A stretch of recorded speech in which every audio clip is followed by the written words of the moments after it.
disse-lhe: não chores. Jesus, ele encontrando com aquela multidão, que nós conhecemos a história, Jesus moveu-se de íntima compaixão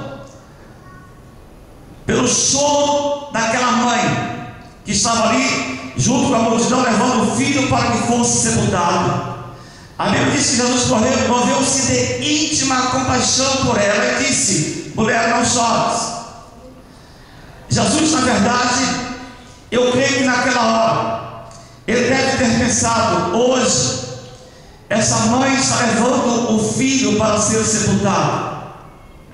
Eu sei a dor, porque eu também sei a dor que meu pai, quando eu deixei a glória do Pai e que desci a esta terra, eu sei a dor que meu pai sentiu naquele momento em que a glória fora despida, em que Deus despiu a sua glória, tirando o seu filho para vir morrer no seu lugar, para pagar uma dívida que eu, que você, que a humanidade devia. Jesus veio pagar uma dívida, o céu se esvaziou. Eu creio que aquela dor que Deus faz sentir, ali o Senhor sentiu também vendo aquela mulher. Eu creio que o Senhor dizia: mulher, eu sei o que é que tu estás passando, eu sei a tua dor, teu sofrimento em estar levando o teu único filho, porque também o meu pai mandou o seu unigênito, o seu único filho aqui na terra, também para dar a sua vida. Eu sei o que isso significa. E disse para a mulher: não chores. E nós conhecemos a história. Jesus fez um milagre naquela vida, ressuscitando aquele jovem, trouxe de novo a vida, o milagre que Deus operou. Mas podemos citar outro milagre. Lembra do bom samaritano, que nós encontramos também em Lucas, no capítulo 10, versículo 33, que diz assim: mas um samaritano que ia de viagem chegou-se ao pé dele e, vendo-o, moveu-se de íntima compaixão. Lembra que por ali passaram o sacerdote, passaram o levita, e por último agora chega um samaritano, o homem que estava indo de viagem. Veja como é interessante o texto, porque ele não estava indo para uma festa, ou não estava vindo da festa. A Bíblia diz que ele estava indo de viagem. Imagine você numa estrada, você está fazendo uma viagem longe talvez, e você encontra na beira do caminho alguém necessitado. Dificilmente pararia, desceria, interromperia a sua viagem, porque o sacerdote, o homem religioso que pregava a palavra, que ensinava a palavra, que estava ali como que sendo exemplo, ou para ser exemplo dos povos ou das pessoas, passou por aquele homem e foi embora. Daí a pouco também veio um levita. Com certeza aquele levita lá na festa de Jerusalém cantou, louvou a Deus, não é isso? Levou as suas ofertas. Mas na volta o homem estava caído e também passou de lá. Mas de repente vinha um samaritano. A Bíblia diz: o bom samaritano ou o samaritano viu aquele homem caído e moveu-se de íntima compaixão por ele, sentiu a dor dele. Eu creio que pensando: eu poderia estar nesse lugar. Já pensou se eu estivesse passando naquela hora, no momento em que esse homem estava passando, eu seria vítima, eu seria espancado, seria roubado, seria tirado tudo. Assim também nós, quantas vezes alguém está caído, acidente na estrada, que nós passamos e encontramos, não poderia ser nós. Lógico, se eu estivesse naquele momento, com certeza seria nós. Mas Deus nos tem guardado, nós estamos aqui porque Deus te dá o livramento para cada um de nós. Aleluia. E ele parou, interrompeu a sua viagem. Ele se condoeu, ele se moveu de íntima compaixão, tomou aquele homem, curou as suas feridas, passou azeite, levou aquele homem até a estalagem, cuidou dele, fez tudo o que ele pôde. E aí ele disse ao hospedeiro, ao continuar a sua viagem: cuida dele, porque tudo o que demais necessários eu te pagarei quando voltar. Glórias a Deus.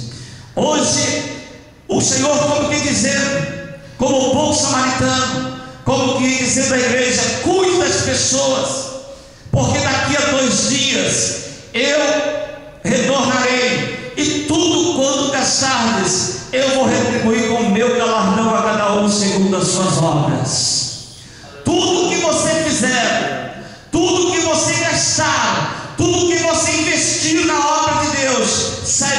coisa: Deus vai te retribuir através do seu filho quando ele retornar para buscar a sua igreja. Aleluia. Deus vai te retribuir.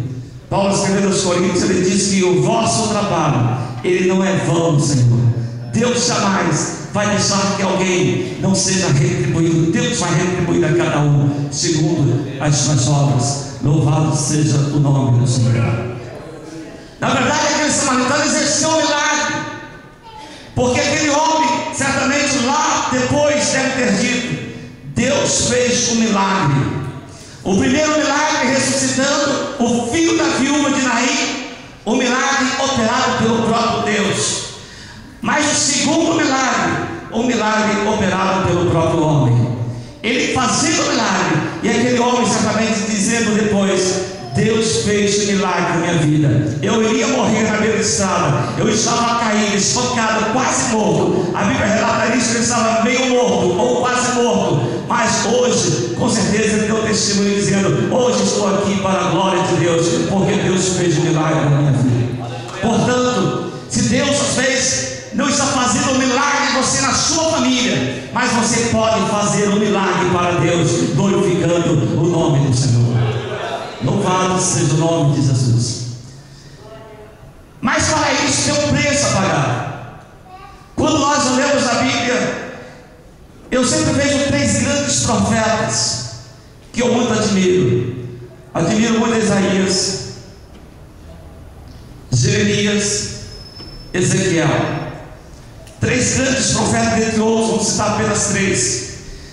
Isaías já testificou lá no capítulo 6, quando ele deu o testemunho dizendo: no ano em que morreu o rei Uzias, eu estava. No ano em que morreu o rei Uzias, eu vi ao Senhor assentado sobre o alto e sublime trono. Ele diz que seu séquito enchia o templo, os serafins estavam acima dele, cada um tinha 6 asas, com 2 cobriam os pés, com 2 cobriam o rosto, e com 2 voavam, e clamavam uns para os outros, dizendo: Santo, Santo, Santo é o Senhor dos exércitos. E a casa ou a terra está cheia da sua glória. E os umbrais das portas se moveram com a voz daquele que clamava, e a casa se encheu de uma glória tão grande, ou se encheu de fumaça. Então o profeta diz assim: ai de mim que vou perecendo, porque eu sou um homem de lábios impuros, e habito no meio de um povo também de impuros lábios. Mas os meus olhos viram o Rei, o Senhor dos exércitos. E quando ele fez essa confissão, a Bíblia diz que um dos serafins voou para ele, trazendo uma brasa viva em sua mão, que tiraram do altar com uma tenaz. E com ela tocou os seus lábios e disse: eis que isso tocou os teus lábios, a tua iniquidade foi tirada e foi perdoado o teu pecado. Depois disso, testifica Isaías, depois disso, ouvi a voz do Senhor que dizia: a quem enviarei? Quem há de ir por nós? Estamos aqui como resultado de um trabalho missionário. E Deus fazendo essa pergunta àquele homem, a Isaías, o profeta: a quem enviarei? E quem há de ir por nós? Então Isaías responde: eis-me aqui, envia-me a mim. Eis-me aqui, envia-me a mim. Hoje você está aqui nesse lugar porque alguém foi enviado, ou alguém te trouxe para esse lugar, ou alguém te enviou, alguém lá na sua casa, ou Deus colocou alguém lá na rua, no seu trabalho. Todos nós aqui temos uma história, ou quem sabe o próprio Deus falou contigo pessoalmente, como foi o meu caso, porque a minha conversão se deu através de uma palavra dessa forma: apressa-te antes que seja tarde demais. O próprio Deus falando comigo numa visão. Mas eu sei que outros tiveram esse privilégio. Muitos, quem sabe, na rua, no trabalho, aqui no templo, Deus usando alguém para pregar a palavra. Você é o resultado de uma missão, do trabalho missionário. E Deus hoje, nesta manhã, quer que você devolva também aquilo que Deus fez na sua vida. Aleluia. Como nós, lá no Brasil, alguém que foi enviado para lá e pregou a palavra, hoje estamos retornando para a América, aqui tem o pastor Herman e outros obreiros, outros pastores que estão aqui na retaguarda, que também vieram do Brasil para cá. Assim também nós fomos trazidos com mãos fortes e poderosas, e hoje nós temos que devolver isso, senão nós estaremos sendo muito injustos para Deus. Então, quando diz: eis que aqui envia a mim, o Senhor diz: vai e diz a este povo: ouvis de fato e não entendeis, e vedes de verdade, mas não percebeis. Foi fácil a vida desses homens que citei? Não, muito difícil. Por exemplo, o profeta Isaías, depois que ele foi e pregou a palavra, nós encontramos isso no capítulo 53, ele dizendo: quem deu crédito em nossa pregação? E a quem se manifestou o braço do Senhor? Porque foi subido como renovo perante ele, como raiz de uma terra seca, não tinha parecer de formosura, e olhando nós para ele, nenhuma beleza víamos para que o desejássemos. Hoje estamos numa situação tal: você prega pela fé, você vive pela fé, você diz pela fé, porque quando se olha, não vemos beleza alguma, senão as belezas humanas, a construção, por exemplo, desse templo. Mas Isaías dizia: quem é que deu crédito? Porque era como a raiz de uma terra seca, não tinha parecer de formosura. Mas foi fácil ainda? Não. Sabe o que Deus fez com o profeta? Nós encontramos isso no capítulo 20. O Senhor enviando para o Egito para pregar a palavra. Porque às vezes, quando nós queremos condições financeiras para pregar a palavra, queremos um carro novo, queremos dinheiro, queremos fama, queremos glória, e quando o Senhor Deus de Isaías vai pregar a palavra, não sei o que Isaías pensou, mas Deus disse: a forma que eu vou te mandar é o seguinte: você vai tirar a roupa. Capítulo 20 de Isaías: você vai tirar o calçado, você vai nu e descalço pregar a minha palavra. Foi uma viagem missionária, muito mais do que isso. Isaías ficou 3 anos e meio fazendo missão dessa forma. Imagina o que é que Isaías deve ter passado, o que é que ele deve ter pregado.